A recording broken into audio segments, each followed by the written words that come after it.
Alright, this is Peter I'm John. with Geeks Trucking. Y'all didn't realize this was multi-part. There we go. So now on to the questions for John. John, Yep. for new and rookie drivers, what's your suggestion for GPSs? Don't follow them blindly, and have like 3 or 4 of them going at the same time because they're never gonna all agree. And of course, But when they do agree, yeah, when they do agree, it's happy time. right. Yep. And then I also bounce it off of the map when I have time to do a good route plan, which I haven't done yet. But so yeah, you know, you can't trust one GPS. I've never had one that actually was correct all the time. So I run. Yes, you multiple. have. Which one? It's in the door. Oh well. What's in the door? Let's see it. Let's see Yeah, it. well. This device has never been used as often until he was in the truck. Look, I started at Maverick, and at Maverick, we weren't allowed to use anything but this right here during our time on the truck with the trainer. So some of the things that I learned were, you know, like writing my entire route down on the windshield came from Maverick. They told you to write it on your windshield? Yeah. I come in here, do my route planning, write all my directions down on the windshield, and Show us that one again. yep, right here. I didn't realize you're dyslexic. Am I? What are you talking about? It's backwards. It's backwards. Oh well. So always have an atlas. Yeah, have an atlas. Have at least a couple like GPSs running at the same time. We used TransFlow in Garmin, Trucker Path. and we also used Maps. Google Maps. But be very careful of Google, but still, yeah. All right, so that covers GPS. So let me talk to you about grades. Sorry, my turn. We'll go ahead and talk to you about grades. When you first start driving a truck, your school's not going to teach you properly. You should have a new best friend as soon as you start driving. Yep. His name is Jake Brake, and I'll tell you why. When you're going down a grade, you should basically mostly use your Jake Brake. If you're 79,000 pounds,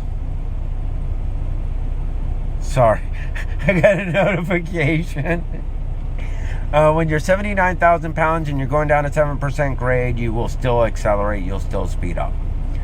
So even with the Jake Brake. So what you do is, if the grade, you go up the grade, they say if you go up the grade 35 miles per hour, you should come back down at 35. Well, I don't necessarily agree with that, but that's what we're going to go with in this scenario. So when you only want to go to a max of 35 miles per hour down the grade, so you start going down the grade at 28. When you start speeding up and your Jake Brake's no longer slowing you down, you hit that 35. If you're under 80,000 pounds, you step on the brake until you get to about 31, 32, or 30. What did they teach you? About 5 miles per hour, right? Yeah. 5 miles per hour. And then you take your foot off the brake, and with the Jake Brake set max, it should slow you down for a while. And doing that should, in theory, stop you from smoking your brakes. Could I add something to that? Of course. These are great. Oh my God. Yeah, Pete doesn't like it, but hey, my first truck, 2015 Freightliner. I didn't have a clue how to use the Jake Brake. Right here was the answer to my question. And I asked other drivers, they didn't know. So I finally pulled it out, read through it, learned how to use the Jake Brake. Speaking of that, no, I'm not a manual person. I don't read books as far as manuals and stuff like that's concerned. I prefer to learn out of necessity. That's the best way for me to describe it. Out of necessity. Though Devil Dog Thomas did, in fact, teach me how to use my J brake. Yes.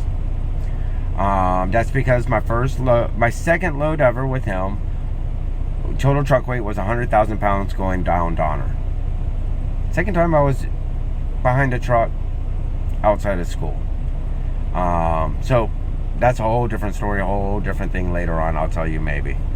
But you got to properly learn how to use your J brake.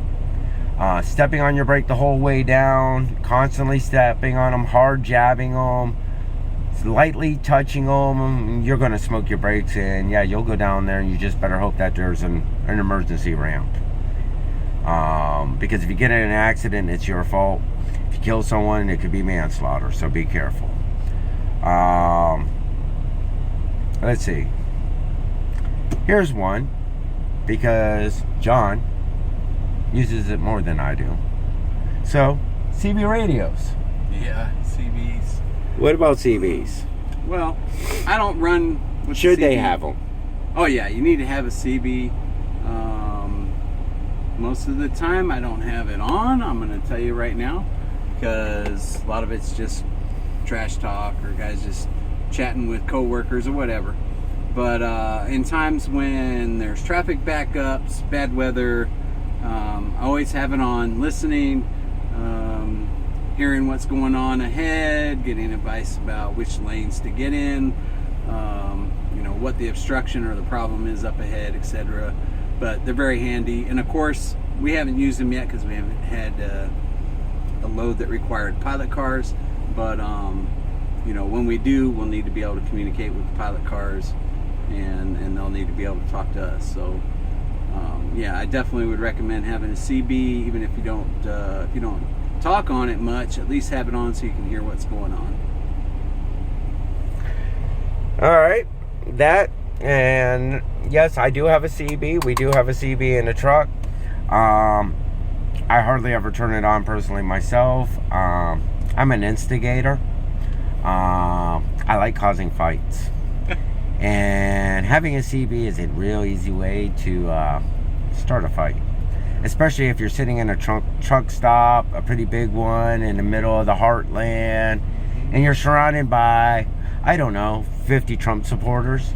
And even though you're not a Hillary supporter, you know enough about politics where you could actually start a fight over the CB, and it's quite entertaining until you realize that they may be able to find you.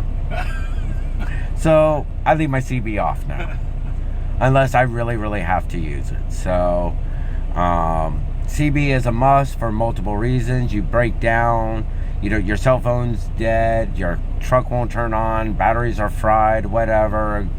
Well, if your batteries are fried, you wouldn't be able to use your CB anyways. But anyways, a CB is good to have. Just don't get wrapped up in the drama of what's out there. You'll know it's me if I'm behind you and you're going through a construction zone and you're going 20 miles per hour in a 55. You'll know it's me because I'm on the CB screaming at you, saying that if you can't do the speed limit, get the F off the road, which is not true. Because if you're a new driver, screw what everybody else says. Do what's comfortable. But if you're not, and you're still going 20 miles per hour, and you've been driving out here for 30 years, and you're not oversized or overweight, and you're just in a standard drive van, move your ass or get off the road. But anyways, that's just my opinion. So that is part 1 of what we're going to talk about. We'll be right back, and we'll do part 2. So thank you for watching. Stay tuned.